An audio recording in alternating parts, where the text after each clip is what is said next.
Said that he had set up a committee to try to broker peace between the current governor and the past one. So for a man like Clark, you basically have to look at what he has built.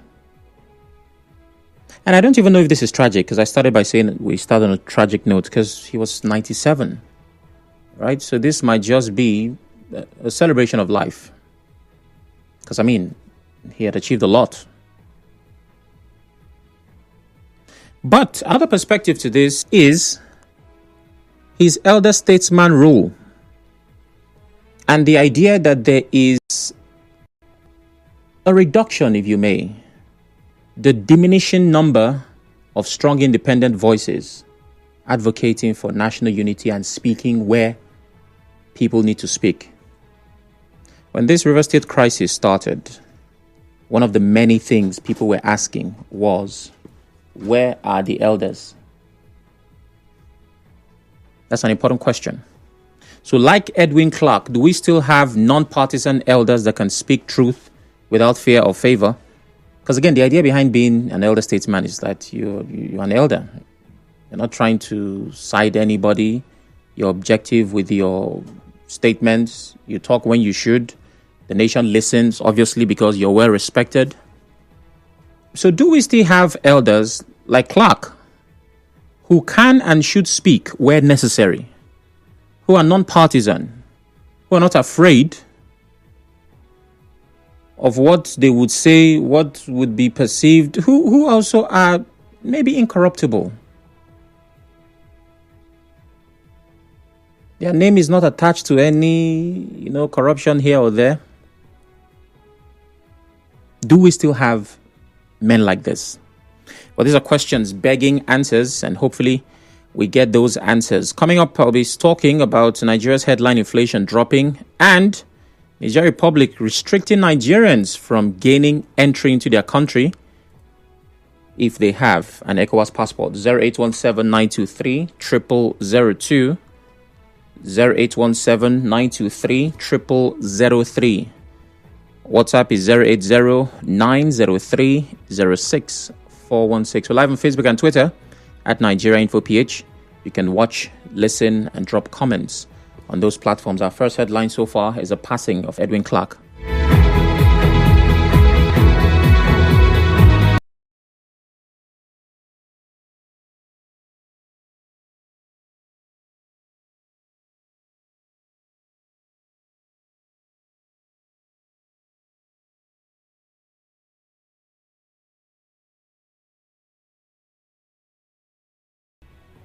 Sam Oracle. Good afternoon. Good afternoon. Let's go ahead. Yes, you asked a very pertinent question. Do you still have non-partisan elders like Edwin Clark? The answer to your question, sadly, is no. We don't have non-partisan leaders. All our leaders are interest-driven. And that is why political crisis in this country has stalled, have increased further vis-a-vis Rivers debacle. Development also have been stalled. Why? Because we don't have statesmen again. For me, I cannot say Edwin Clark, sadly, though it is demise today, I cannot say he was not partisan. He was partisan as well. But going forward, when can we have leaders that will put the interests of the nation first? When we have leaders that will lead parties and look at how they can build, how they can contribute. When election have gone, there is time for governance. You have an idea that you want to contribute. Even when you're not in the right party, you can contribute. But we don't have such leaders, Sam. So I think that if we can come together as a nation, we as a people, and see how we can build Nigeria, Nigeria will be better going forward. Thank you very much. All right, thank you very much. George calls from Buguma. Hello, George. Oracle, good afternoon. Good afternoon. Yes, I want to say that this is a celebration of life, just as you have said, the demise of the most, if not I would say, one of the most respected elders in the Niger Delta. I think he stands out on that very regard. He has left us. Since I heard the news, I saw it on the social. I think even if I have tears running down my cheek, I think it is just a tears for celebration of life. Looking at what he stood for while he was alive. Recently, he called, it's like he was seeing this day coming and called for reconciliation. I think that fateful day, your colleague, Kalada, was anchoring this. I told him that, see, people will not honor that reconciliation. They will not tie him to be a partisan man. He just had one. I've said he's partisan, but in this country, you will not allow Christians to occupy leadership position. You will not allow people who are non-partisan to occupy leadership position. And when there are issues and you call them and they look at the issue on ground and say, Mr. A, please, what you are doing is wrong. Off your hand, and then you now say they are partisan. That is the problem we have. Okay. Even the matters we take to the court, at the end of the day, with your facts and your figures that you brought to the court, that is what the court will look and they will to hand down judgment. And at the end of the day, those who are not satisfied will move to the higher court until it gets to the Supreme Court. And at the end of the day, even the Supreme Court will say, Mr. A is wrong or Mr. B is wrong. Now, you will say the person or the court has taken side. I don't understand. So, thank you very much, George. What I want to say is that he has left us, but his legacy remains in our heart. We will continue to remember him and continue to consolidate on the legacy he has left behind. Okay, thank you. I must move on now. Innocent calls from Rumekini. Good afternoon, Innocent. Yeah, good day. My name is Innocent from Papa. Go ahead, please. Now, on the issue of Papa Edwin, I think may his soul rest in perfect peace. And thank God that he lived a right age, because that is the will of God for all of us. Now, the issue of inflation, they said it has reduced by almost 20%. I'm asking myself how. Because the last time I checked, prices of everything around me is still the same. 1 liter of fuel is 1,200 naira. Prices of garlic, prices of other food items, they are still the same. So I wonder where they get these statistics. The prices of commodities or inflation rate has reduced. And some maybe there is something that they are not telling us. Because over and time again, we hear that the rate of inflation is reducing. But when you go to the market, when you go to the grocery, you find out that there is something that has changed. I don't know whether there is something they need to tell us. Because they can't just be giving us figures every time, every quarter they are bringing out figures to us just to give the government credibility. So to me, I don't see that the rate of inflation is still, I don't think that the rate of inflation has reduced. If you ask me, I even say that it's even increasing the more. Okay. Thank you very much. Innocent is my name. Thank you, Innocent. Good afternoon. Hello, good evening. Yeah, good afternoon. What's your name? Thank God, Barmama is my name, from the community. All right, go ahead. Okay, I want to pay a special tribute to the voice of the Niger Delta. I want to pay a special tribute to the voice of the Niger Delta, Edwin Clark. May gentle soul rest in peace. That's just my take. All right. Thank you very much for calling. Over to WhatsApp. Good afternoon, Sam Chinedu. Truly, an Iroko has fallen. It's a great loss. One of the most respected elders in the Niger Delta. May his soul rest in peace. That's from Pastor Sunday from Rumi Bo. And the next comment reads, he is one of those that has stood firmly on his principles, displayed great commitment to his cause and the protection of minority rights in Nigeria. Oh, our brave heart Ijaw leader, the only man of courage that is consistent and true to his word. Adieu, our great leader. May your great and patriotic soul rest in perfect peace. Jimbo Barrier Caribon Nelson, an Ijaw youth leader from Rivers, Ijaw Town, Ogu says. Emeka from Alimi. Hello, Emeka. Yes, my dear brother. Good afternoon. Good afternoon. Yes, my name is Emeka Alimi, calling from Alimi. All right, go ahead. My dear brother, let the soul of our elder, the Edwin Clark, rest in perfect peace. When I received the news this morning, I was very sad. He is the only elder, the only voice in the wilderness. The vacuum that he has created, I don't think nobody will repeat it back again. He's a man of peace that stands against intimidation. What he has demonstrated in River State when they came to intimidate our governor, he stood and he said no to that. This elder have contributed to the development of the Niger Delta, to the development of the South entirely. May his perfect soul rest in perfect peace. Thank you and God bless you. Thank you very much. Chima from Transamadi. Hello, Chima. Good afternoon, Mr. Sam. Good afternoon. Yes, Mr. Sam, my heart goes to the priest family of Edwin Clark and Pahayo Adebanjo. I tell you, Edwin Clark is not partisan when it has to do with siding any side. You understand? He always speaks, and I must commend him.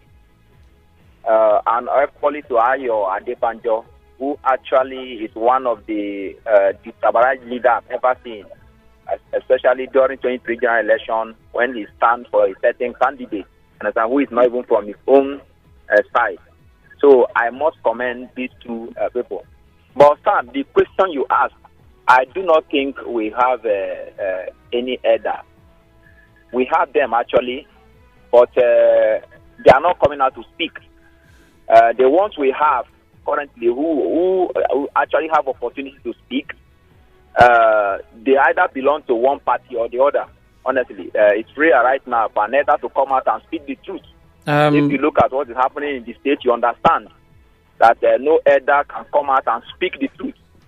But Edwin Clark has been able to lend his voice. I tell you, I must commend him.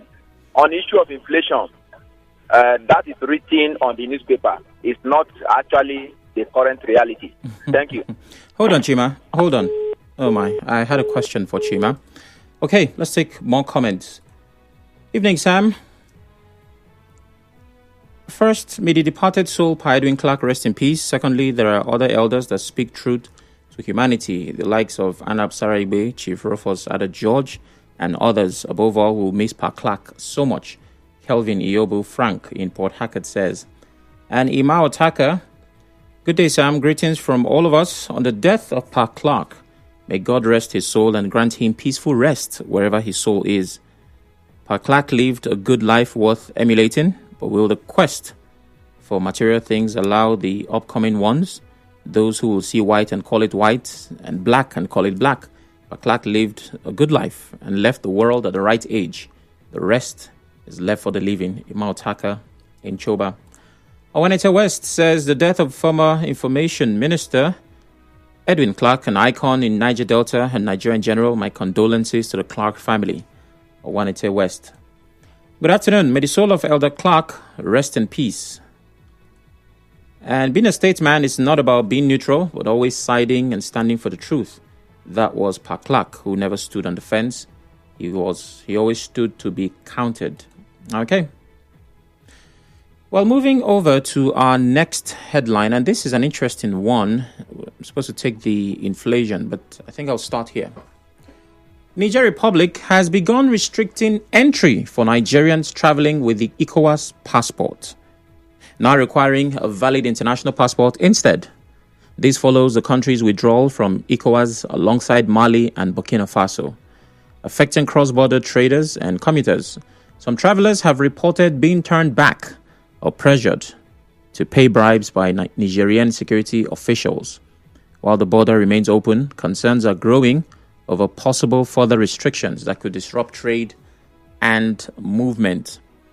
Now, why is this important? It's because one way or the other, you get to realize that these policies affect the people tagged the common man. So let's get a bit of a background. I'm going to try not to take too much time. Niger, Mali, and Burkina Faso left ECOWAS. And all three countries experienced military coups between 2020 and 2023. ECOWAS imposed sanctions, travel bans, and trade restrictions in an attempt to pressure them into restoring civilian governments. Now, these sanctions affected their economies, leading to resentment against ECOWAS. Of course, they were angry. And so the powers, the junta in Niger, Mali, and Burkina Faso, opposed what they saw as Western-backed interference in their internal affairs. They were fighting their own fight, trying to stick it to France, and it seemed from the body language of ECOWAS that they sided with France. They claimed that ECOWAS was acting in the interest of France. And so for that reason, they pulled out, they got angry, they said, okay, we're not doing it again. And then they formed their own alliance. When they left ECOWAS, they formed AES in response to the sanctions. And AES stands for Alliance of Sahel States. And this was formed in September 2023. However, since then, there has been no restrictions so far. This alliance was built to promote regional security, economic cooperation, and military collaboration between the three countries. Now, your ECOWAS passport, just like your international passport, is supposed to ease travel within West African states. And we already have problems. Africans are already complaining about how difficult it is to go from one African country to another. The visa restrictions, the requirements, the policies, we've been talking about this for quite some time. But within ECOWAS states, it was a bit easier. Not as easy as it should be, but it just helped. Now, Niger is saying if you have an ECOWAS passport, you're not getting in. Go and get an international passport because we are no longer members of ECOWAS. Now remember, they left in 2023, but they are just enforcing this now. But in true African fashion, they are still open to taking bribes, according to this report. So Nigerians were either turned back or made to pay something small just so they can get in. Now, why is this important? It is important because of how it affects us. Now, I know that maybe you might not go to Niger today or tomorrow, but by extension, it affects you. This withdrawal could weaken regional integration and free trade within West Africa. Travel restrictions like the new Niger passport policy would obviously cause problems on that level. And it signals a separation from ECOWAS frameworks. Those who have traveled, talk about the Schengen visas and all of that, they will tell you how easy it is to navigate through some of these European countries freely. So if Africa is trying to get there, this Mali, Niger, Burkina Faso thing is a problem. It's a clog in that wheel. And now there's AES, there's ECOWAS. It's bringing further division in African countries where we are trying to be united. So that's why this is important. It's either they reunite with ECOWAS or find a way that even if they don't want to get back, we can still enjoy easy travel, easy trade, and just for the purpose of the Africanness. So that's it. If you have to go to Niger, Mali, or Burkina Faso, please leave your international passport. I beg your pardon, leave your ECOWAS passport behind and take your international passport. That's what you need at this time. 0817-923-0002. 0817-923-0003. Still to come, inflation drops. The NBS claims that it has dropped by 24.48%. Let's talk. Hi, Pa Edwin Clark's demise received with shock, but in all, it's a celebration of life for him. And Pa Adebanjo that died at 90 plus. These were men who were truthfully outspoken and have integrity. May their souls rest in peace. We have national men in their 80s to 90s across the country, but for me, only OBJ is the remaining outspoken elder who fears nobody in speaking out against the government. And Niger Republic banning Nigerians with ECOWAS passport from entering their country. Which one is ECOWAS passport? Are you saying that with your normal international passport, immigration issues to Nigeria, you can't enter Niger? Yes, that's what I just explained. So there is your regular Nigerian passport, which is your international passport. Then there's an ECOWAS passport. How much is it for again? I remember at immigration, they were talking about it being cheaper. Okay. A few minutes on the clock. 0817-923-0002. 0817-923-0003. Madiba calls from Transamadi. Hello, Madiba. Good afternoon, Oracle. Good afternoon.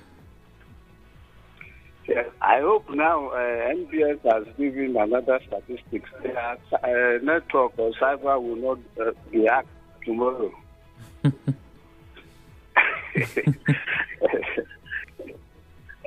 I think the government will be favorable with this, so the network will not be hacked. I also lend my voice to say, yes, the euro class falling in the south. And also enjoin the governors to heed to the advice, declaring lowering the flags in South State. In fact, public holiday itself. That is how the man wants. And for the issue of Nigeria, the guys are not joking. They are serious. Yeah. Putting themselves in order. Because I remember 2 weeks ago, the ECOWAS Secretariat brought in a memo asking Nigerian immigrations and all that to see, allow them to use the ECOWAS if they have and all that with a time frame of about the next month or so. But they are serious. They say, no, guys, we don't need it. And that means they are serious. Yeah. A sovereign nation you are threatening to go and invade where you cannot even clean the plaque in your eyes. And you see, they're really looking words and kind of invent themselves. And it's a challenge.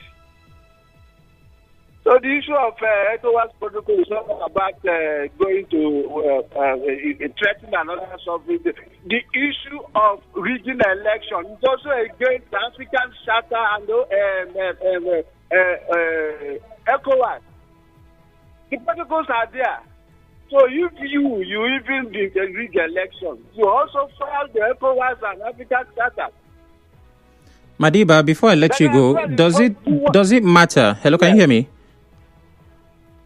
Hello? I can hear you. Yes. Does it matter to you that these countries are under military rule? Does that bother you? Are we better off here now from what we are seeing? No. It's not. No. That was not the question. Are you concerned that they are under military rule? It is better. I just told you that they have reinvented themselves. Look at the progress that they find themselves right now. In just how many hours? You can't equate their progress to the donkeys of so-called civilian rule that they were. You can't quantify their progress. Okay. Well, thank you, Madiba. Thank God calls from Kana. Hello, thank God.